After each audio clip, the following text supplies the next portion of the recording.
Às vezes a gente não sabe orar como convém. Às vezes a gente está pensando só na consequência que vai trazer na minha vida. Você precisa entender uma coisa. Quando Deus dá um problema muito grande, Ele não vai mudar a sua vida, Ele vai mudar o seu entorno também. Ele vai mudar a sua família, Ele vai mudar a igreja. Só por uma experiência que você vive. Pode nascer um grande propósito, uma grande missão para você, um dom sobrenatural, não sei. Porque Deus, quando Ele investe, é tão grande, o seu investimento é tão grande, que não cabe só na gente. E não é para abençoar só a minha vida, só abençoar a minha casa, é para abençoar uma multidão de pessoas que estão em volta de nós.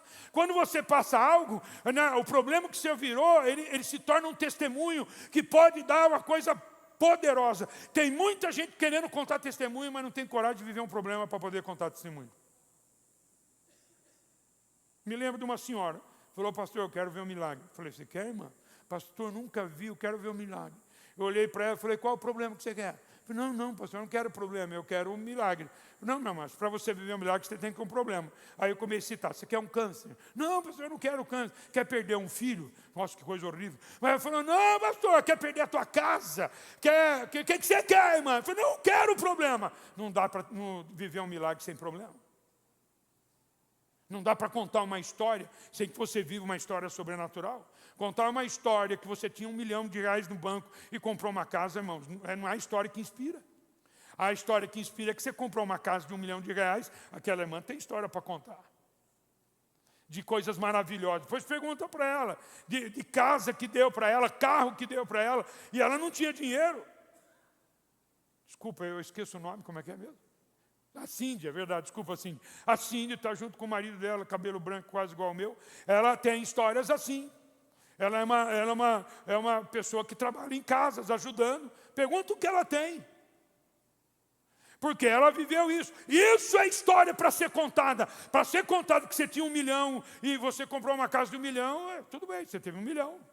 Você fica com dó do Neymar, que tem que pagar uma multa por um processo contra ele de 90 milhões? Você fica com dó dele? Eu não.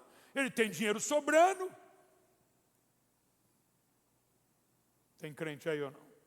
Nós não sabemos orar. Olha o que fala. Aí você vai falar: pastor, o que eu faço? Eu já estou quase terminando. Veja bem, a Bíblia está lá, versículo 26 em cima. Também o Espírito semelhantemente nos assiste em nossa fraqueza, porque não sabemos orar como convém, mas o mesmo Espírito intercede por nós com gemidos inexprimíveis. Ele intercede por nós com força, com vontade, se contorcendo para dizer: Pai, atende o pedido. Diz o texto que ele faz isso, porque nós não sabemos orar como convém. Então, a gente não sabe orar como convém. Posso te falar ou não? A maioria dos crentes não ora de verdade. Você não gasta tempo. Você ora assim: café da manhã, no almoço, no jantar. Obrigado pelo dia, Jesus. Amém. Lembrei do Clésio agora. Você lembrou também? Clésio, meu irmão gêmeo, pastor Clésio. Tinha a casa, a gente tinha um quarto para os meninos, né? Então tinha 2 beliches e uma cama no meio. Eu dormia na cama do meio. O Clésio dormia aqui embaixo. O Claudemir era o mais velho, escolhia o lugar que ele queria. Ele mandava em mim e no Clésio. Aí ele estava o outro assim, o Clésio, ele sentou na cama assim, com as pernas assim, sentou na cama, segurando as pernas, botou a cabeça no meio dos joelhos e começou a orar. Orando de noite, orou. O Clésio orou bastante, apagaram a luz, ele estava orando. Ele estava orando um pouquinho alto, depois foi ficando baixinho. Acho que está orando lá na alma, né? Mas nada, dormiu. Ele dormiu, ele fez assim, e pá, caiu na minha cama e machucou a orelha. Mas eu nem sei porque acontece, mas enfim, a gente não ora. Porque a gente não ora. Você chegou muito tarde, falou: estou com muito sono, não vou conseguir orar. Você consegue tanto tempo, né? Ficar conversando no Instagram, Facebook. Como é que é o outro lá? TikTok. Você nem sei o que é. Qual é o outro? Tem um outro. Oi? Como? X. Você fica tanto tempo em um lugar que você não deveria e perde tempo, sabe por quê? A sua oração vai chegar lá no céu de alguma forma. Porque se você não soube orar direito, a Bíblia está dizendo que o Espírito Santo intercede por você.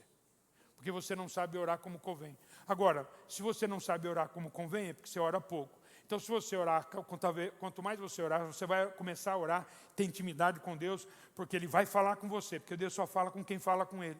Deus não quer uma monotonia, então Ele só vai falar se você fala com Ele.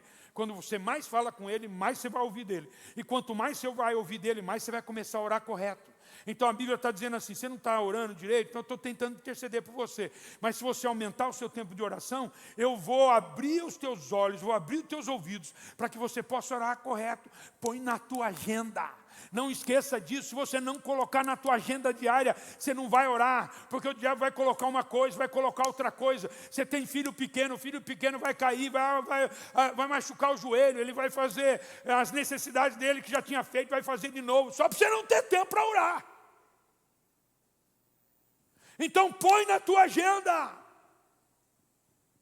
porque Ele prometeu. Se Deus quer por nós, Ele prometeu que Ele vai dar graciosamente todas as coisas por você e por mim. Talvez o teu milagre está esperando você encontrar esse ambiente. Que ambiente? Do teu relacionamento com o Pai. Vou só terminar o texto e já concluo aqui com você, sem falar. Olha, escuta o versículo 27. E aquele que sonda os corações, sabe qual é a mente do Espírito. Deus sonda os nossos corações. Por quê, pastor? Eu tenho que saber o porquê que eu estou pedindo isso. Só para mim? Eu quero viver no propósito. Eu vou chegar lá, ó. E aquele que sonda os corações sabe qual é a mente do Espírito, porque segundo a vontade de Deus, é que Ele intercede pelos santos. Ele tá justificando o que ele vai falar no 28. Sabemos que todas as coisas cooperam para o bem daqueles que amam a Deus, daqueles que são chamados segundo o seu propósito. De quem Ele vai dar graciosamente todas as coisas? Daqueles que amam a Deus, daqueles que vivem segundo o seu propósito. A minha vida não é para mim viver aqui, construir uma família apenas. Aqui é para mim construir o reino, que é muito mais importante.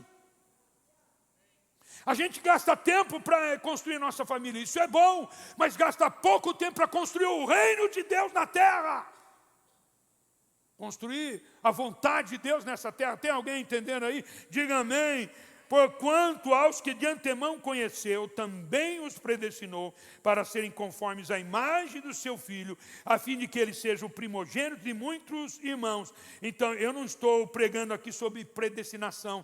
Eu tenho certeza que nem é isso, porque antes ele fala, ele está dizendo assim, que todas as coisas cooperam para o bem daqueles que amam a Deus. Então, Deus, como sabe todas as coisas, Ele usou a palavra predestinação, mas é bem certo que é pela presciência. Ele já sabia a escolha que eu fiz. Ele fica o tempo todo usando o Espírito Santo na minha vida para que eu tome a decisão melhor, da vontade dEle. O Espírito Santo sempre está falando comigo e fala com você também, para dizer, faz isso, vai na casa do Senhor, serve a Deus, leia a Bíblia. Quantas vezes você não ouviu isso? Tenha tempo de oração. É o Espírito Santo falando com você. E a Bíblia diz que Ele predestinou de antemão conheceu, e também os predestinou. Ele está dizendo, eu já sei aonde você vai chegar. Posso te falar, não? Mas Ele também sabe como você pode chegar.